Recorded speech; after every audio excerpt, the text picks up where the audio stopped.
चलिए आज जो दस्तावेज मिले हैं उनकी गहराई में उतरते हैं। सोचिए दिसंबर की शुरुआत है, एयरपोर्ट पर हजारों लोग फंसे हुए हैं, उनकी फ्लाइट्स कैंसिल हो चुकी हैं और चारों तरफ बस अफरा तफरी का माहौल है। ये कोई छोटी मोटी गड़बड़ी नहीं थी, ये था इंडिगो संकट, जिसने भारतीय विमानन के इतिहास में शायद सबसे बड़ी उथल पुथल मचा दी। आज हम समझेंगे कि आखिर ये सब हुआ कैसे, सरकार ने क्या किया और ये घटना विमानन नीति पर क्या बड़े सवाल खड़े करती है। बिल्कुल। और दिलचस्प बात यह है कि ये सिर्फ एक एयरलाइन की कहानी नहीं है। हाँ, ये एक तरह से इस बात का अध्ययन है कि जब बाजार में किसी एक कंपनी का दबदबा इतना ज्यादा हो तो उसकी एक छोटी सी चूक भी कैसे पूरे सिस्टम को हिला सकती है। सही बात है। तो हम सिर्फ ये नहीं देखेंगे कि क्या हुआ, बल्कि ये भी कि ऐसा क्यों हुआ। तो ये सब शुरू हुआ डीजीसीए, मतलब जो हमारी नियामक संस्था है, उसके एक नए नियम से।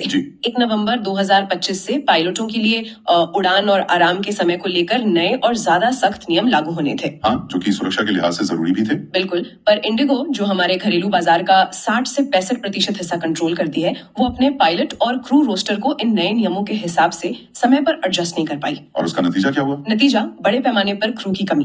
दिसंबर की शुरुआत में ही हजारों उड़ानें रद्द हो गई। हजारों? दस्तावेज बताते हैं कि 8 दिसंबर को एक ही दिन में इतनी उड़ानें रद्द हुई जितनी पहले कभी नहीं हुई थी।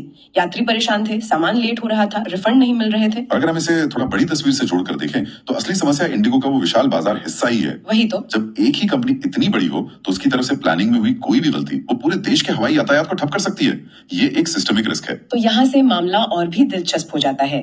सरकार और डीजीसी ने जो एक्शन लिया वो बहुत तेज और सख्त था। हाँ, ये बहुत जरूरी था। इंडिगो के सीईओ और सीओओ को सीधे कारण बताओ नोटिस जारी कर दिए गए। ये एक बहुत बड़ा कदम था। आमतौर पर नियामक संस्था एयरलाइन से बात करती है, लेकिन सीधे टॉप मैनेजमेंट को नोटिस देना दिखाता है कि इसे कितनी गंभीरता से लिया गया। उन्हें साफ निर्देश दिए गए, जितने भी यात्री फंसे हैं उन्हें तुरंत रिफंड करें, रीशेड्यूलिंग का कोई चार्ज ना लें और एक समय सीमा के अंदर सबका सामान वापस करें। जी। इतना ही नहीं, हालात को स्थिर करने के लिए इंडिगो को अस्थायी रूप से अपनी 5 से 10% उड़ानें कम करने का आदेश दिया गया। और ये बात कई लोगों को समझ नहीं आई। हाँ, कि समस्या पहले से ही उड़ानों की कमी की है और आप कह रहे हैं कि और उड़ानें कम करो। लेकिन इसके पीछे की सोच ये थी कि पहले व्यवस्था को स्थिर किया जाए। जो उड़ानें चल रही हैं वो तो कम से कम समय पर और सुरक्षित रूप से चलें।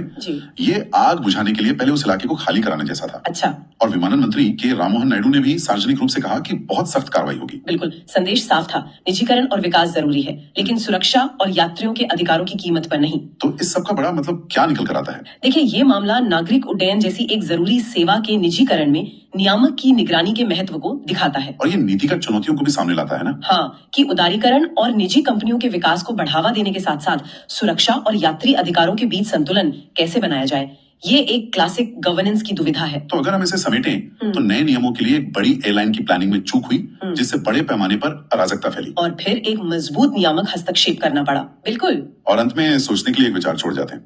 दस्तावेजों से साफ है कि सरकार ज्यादा कंपटीशन मतलब प्रतिस्पर्धा को बढ़ावा देना चाहती है, जो एकाधिकार को तोड़ने का एक समाधान लगता है। हाँ, ये तो अच्छी बात है। पर यहाँ सवाल ये उठता है कि विमानन जैसे उद्योग में जहाँ बहुत ज्यादा पैसा और सख्त नियम लगते हैं, वहां ज्यादा कंपनियों को लाने की अपनी क्या चुनौतियां हो सकती हैं?